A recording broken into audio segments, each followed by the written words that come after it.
Creamline Cool Smashers, napakapangit ng inilaro nila sa 4th set at pagdating nga sa 5th set okay naman at lumalaban naman sana sila, pero hindi dito nagpatinag ang kupunan nga ni Savvy Davison. Sa totoo lang, straight set sana nila ang PLDT. Set 1 pa lamang ay talagang mas lamang nga ang Creamline Cool Smashers, ngunit nagkaroon lang nga sila ng error kung kaya natalo sila sa set 1. Kita naman natin na pagdating nga sa set 2 at set 3 ay kumana talaga ng maraming napuntos ang ating Alyssa Valdez, Gemma Galanza at Michelle Gumabaw and Pangs Managa.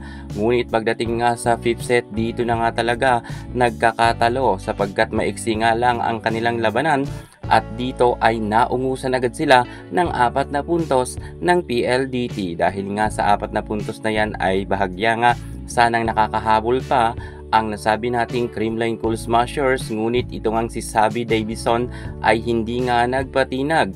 Tinrabaho talaga ni Savvy kung saan madalas nga sa kanya ibato ang bola at madalas naman ito pumuntos, at naging ma-error naman ang Creamline Cool Smashers pagdating nga sa duluhan ng laban.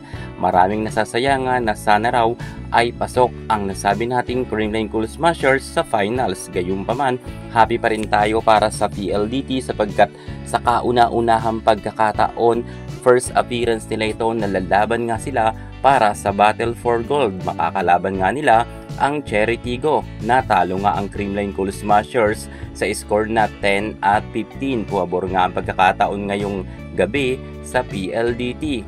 Siyempre, ang ating film superstar Alyssa Valdez, Gemma Galanza, ang kanilang team ay lalaban naman kontra sa Signal HD Spikers para sa Battle for Bronze. So, ang nakikita na natin kung sino talaga ang magtatagumpay at magcha-champion ngayon. Savvy Davison, mukha talagang sa kauna-unahan pagkakataon, nagkaroon na nga sila ng podium finish at mukhang sila pa ang makakasungkit ng gintong medalya.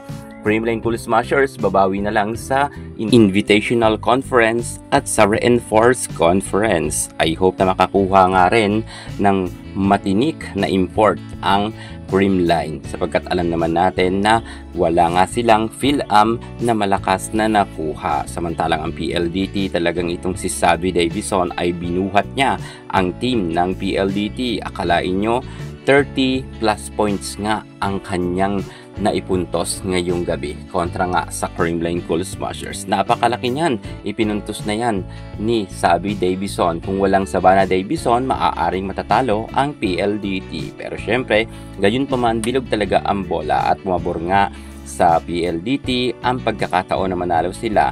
Happy na rin tayo para sa PLDT. Congratulations sa team ni Mika Reyes.